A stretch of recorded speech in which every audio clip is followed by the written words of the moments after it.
Vamos a hablar sobre los recursos hidráulicos. El ciclo hidrológico natural implica que la Q de la lluvia igual a la Q de la evaporación más la de la infiltración más la del escurrimiento. Hablando sobre la energía hidroeléctrica, el agua proveniente de la evaporación de los océanos, además de servir para otros fines, tales como el riego, limpieza, enfriamiento, consumo, etcétera, que lo convierten en un líquido vital para los seres humanos, se utiliza también para accionar máquinas giratorias llamadas turbinas, como lo vimos en el video anterior, que a su vez mueven generadores que transforman la energía mecánica en energía eléctrica. Las plantas hidroeléctricas aprovechan los caudales y caídas de agua. Todo comienza cuando el sol calienta las masas de agua de su evaporación, se forman nubes y eventualmente lluvia que fluye a través de los caudalosos ríos. El agua en estos ríos tiene una enorme cantidad de energía mecánica potencial y para aprovechar esta energía se seleccionan cauces de ríos que tienen algunas características importantes que incluyen amplio caudal de agua y diferentes importantes alturas en cortas distancias. El ciclo hidrológico continúa con la formación de arroyuelos y ríos que descienden desde montañas a llanuras y mar, completándose de esta manera el ciclo termodinámico. La caldera sería el sol, el condensador sería la atmósfera. En este recorrido del agua de los ríos es posible aprovechar parte de la energía que posee y obtener trabajo útil que de otra manera se perdería en rozamiento. En efecto, en un punto determinado del río, el agua posee energía cinética y energía de potencial. La primera es pequeña comparada con la segunda, ya que raramente excede los 20 joule por kilo, mientras que la energía potencial puede superar los 3000 joules por kilo. Entonces, el ciclo, este sería el ciclo del agua. Vemos el proceso. Vemos aguas contenidas en los océanos, se evapora, luego se condensa, luego el agua se contiene en la atmósfera, luego hay una precipitación, agua contenida en el hielo y en la nieve, perdón, en ciertas alturas que se congela. Luego tenemos filtraciones, que de aquí es que sale el agua limpia de los manantiales, agua potable almacenada. Luego se descarga el agua de manera subterránea en los océanos y así sucesivamente. Entonces podemos tener cuencas hidrográficas, o mejor dicho, podemos en los cursos naturales de agua, la energía hidráulica se disipa en remolinos, erosión en las riberas y cauces, choques y arranque de material de las rocas sueltas y en los ruidos del torrente, etc. Y para extraer esta energía y convertirla en energía mecánica utilizable, es preciso eliminar las pérdidas naturales, creando un cauce artificial donde el agua fluya con pérdidas mínimas y finalmente convertir la energía potencial disponible en energía mecánica por medio de las máquinas que hemos mencionado. En muchos aprovechamientos es posible reducir a un mínimo las pérdidas hidráulicas y alturas de salto y así recuperada aprovecharse en la central hidroeléctrica. Para ello existen dos métodos: desviación de corriente y el segundo método de aprovechamiento, que consiste en interceptar las corrientes del Nío de un río mediante una presa.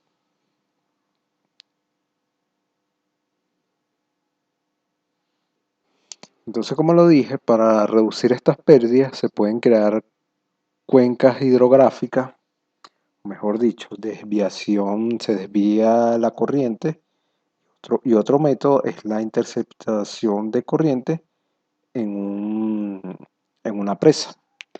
Entonces el esquema hidrológico, el estudio hidrológico, se basa en diagramas de caudales. Entonces tenemos que CAI son los canales canales fijos de agua y tenemos los canales a embalses. Tenemos el K instalados es igual a KI por QM y el QM sería el Q medio. Entonces la duración del caudal se basa en esta curva. Tenemos un caudal máximo y a medida que pasan los años va decreciendo de esta forma. Tenemos curva de duración, como por ejemplo de Rafael de Camoirán. Basado en esta curva observamos lo siguiente, donde a partir de los días, a partir que pasan los días, va cayendo la potencia del caudal. Entonces aquí vemos cómo se puede modificar un torrente, tenemos un torrente, y vemos que decae de esta forma, o sea, va cayendo de una manera como una curva, como un exponencial, digámoslo así. Entonces tenemos el torrente y una manera de aprovechar esta altura de aquí a aquí sería creando estos canales.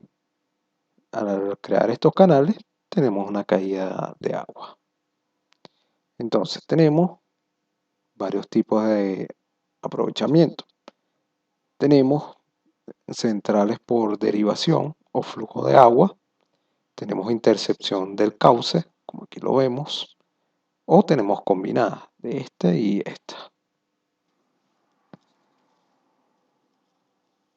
Aquí tenemos cómo son las centrales por derivación.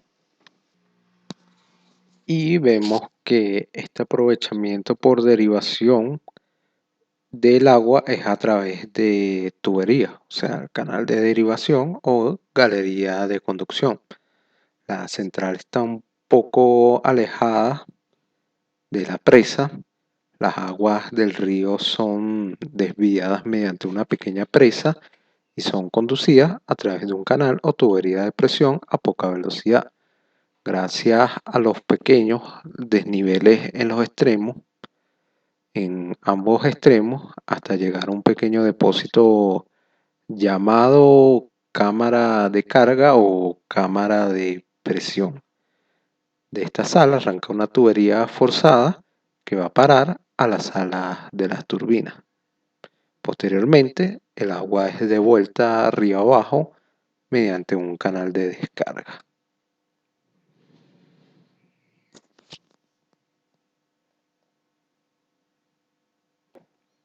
Aquí vemos lo que acabamos de explicar. Tenemos un canal, la toma, el cierre, la tubería forzada y aquí tenemos la casa de máquina. Aquí tenemos otro esquema de la central con toma subterránea de Bromat en Francia. Y ahora hablemos un poco sobre la obra de conducción. Aquí vemos canales de hormigón, vemos diferentes configuraciones. También tenemos canales elevados o tenemos estos canales sencillos para baja altura. Tenemos la casa de máquinas, que en su interior están albergadas las turbinas con sus correspondientes bancadas, los generadores, cuadros eléctricos y de control, etc. La configuración física del edificio depende del tipo y número de máquinas a utilizar y el tamaño de las mismas. En las instalaciones de eje vertical, la estructura de la central suele dividirse verticalmente en tres niveles. Niveles de tubo de aspiración, nivel de turbina y nivel de generadores. En las instalaciones de eje horizontal, estas instalaciones están al mismo nivel.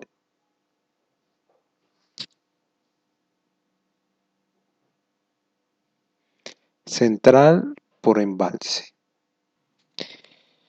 Este tipo es el más frecuente de central hidroeléctrica. Se usa en ríos de caudal irregular o con poca pendiente, con aprovechamiento por acumulación o retención, mediante la construcción de una o más presas.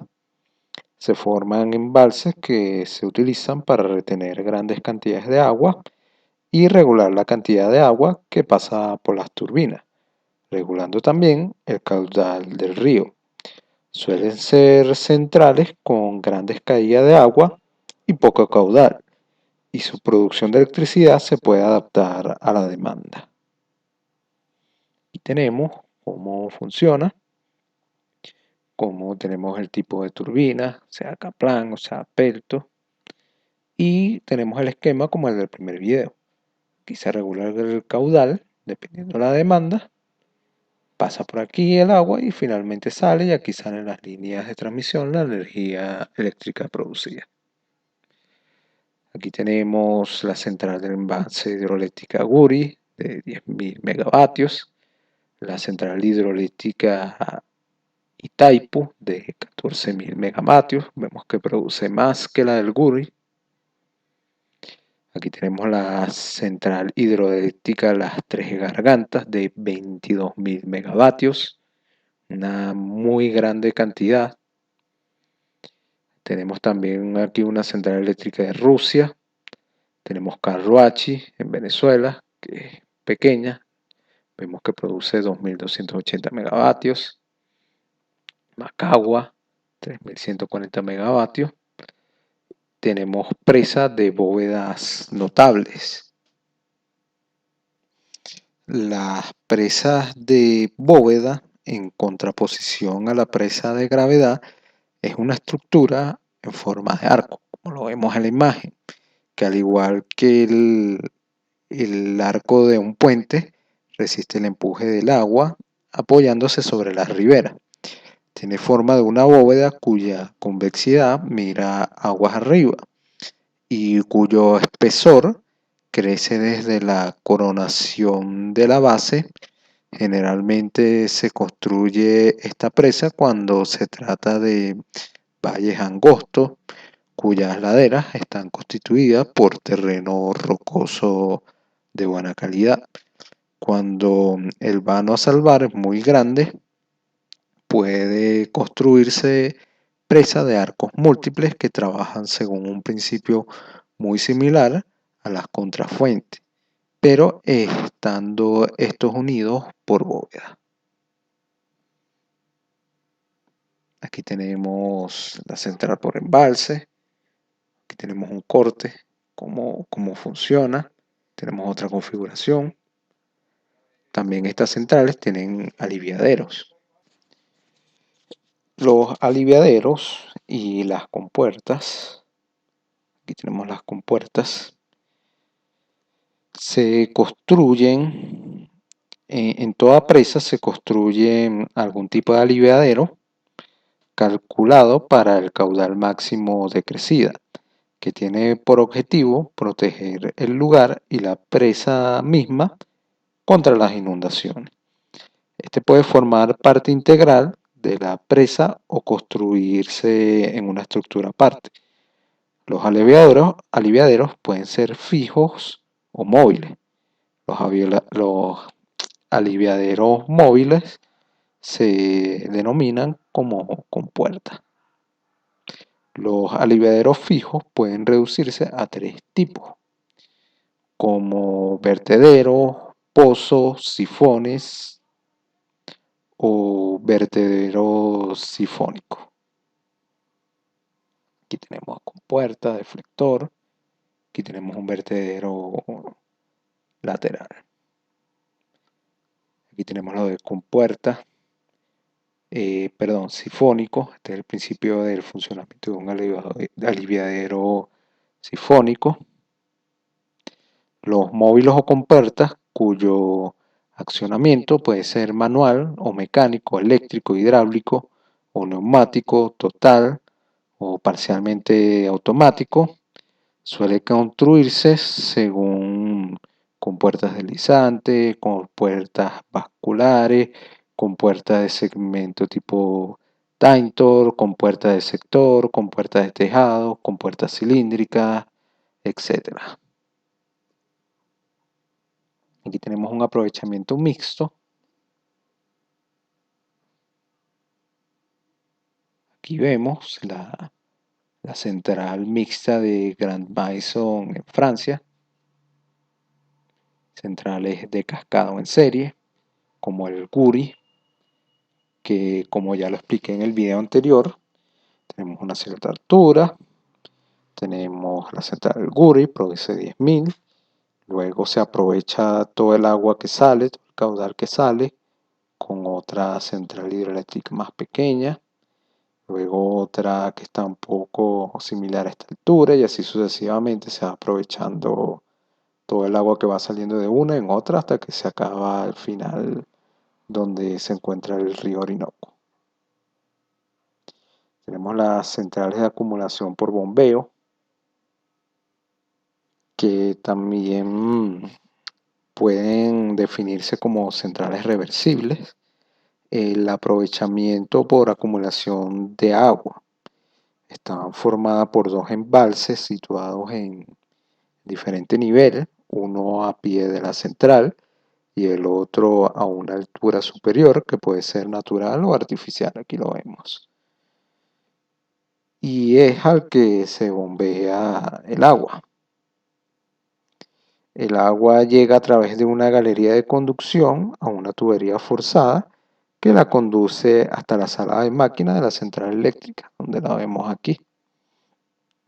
Para la regulación de las presiones de agua entre las conducciones anteriores se construye en ocasiones una chimenea de equilibrio. Una central hidroeléctrica de este tipo, además de poder transformar la energía potencial del agua en electricidad, tiene la capacidad para hacerlo a la inversa.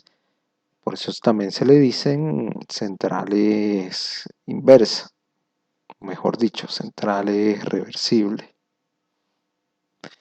porque tiene la capacidad de retornar el agua hacia la presa mediante bombas o mediante la misma turbina funcionando como bomba en los momentos de menor demanda eléctrica e impulsar posteriormente esta agua en los momentos de mayor demanda eléctrica.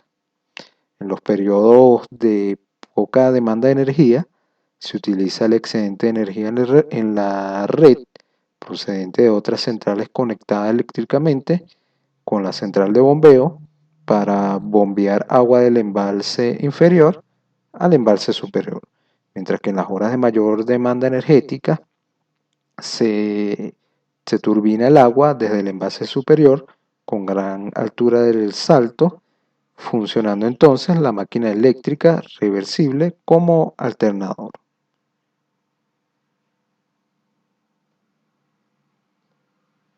Aquí tenemos en las horas de mayor demanda energética la central turbina agua como una central de reserva normal y almacena esta agua turbinada en el embalse inferior.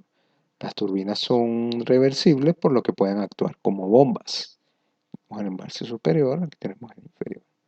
Durante las horas del día en que la demanda de la energía es menor, el agua es bombeada al embalse superior para que pueda hacer el ciclo productivo nuevamente.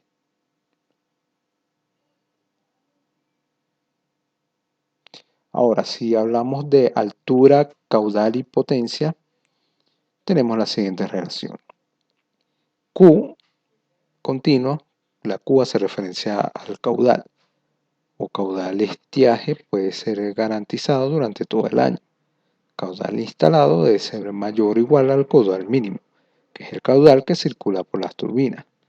la altura neta, altura bruta, H de conducción, donde las H pequeñas son las pérdidas en la galería, HU, HV son las pérdidas en la tubería forzada, HW, pérdidas en el canal de desagüe. Y el coeficiente de aprovechamiento se define como H neta entre H bruta. Luego, el coeficiente de crecida, se pueden alcanzar los valores de caudal catastrófico. En este se designa según el periodo de retorno, como a 5, 10, 15, 25 años. El coeficiente de fluctuación de potencia energética. Tenemos también la potencia continua y la potencia instalada definida por estas dos ecuaciones. Con esto finaliza este video. Ya hemos visto los tipos de centrales hidroeléctricas. Sin más nada que agregar, me despido y los invito a continuar en el próximo video.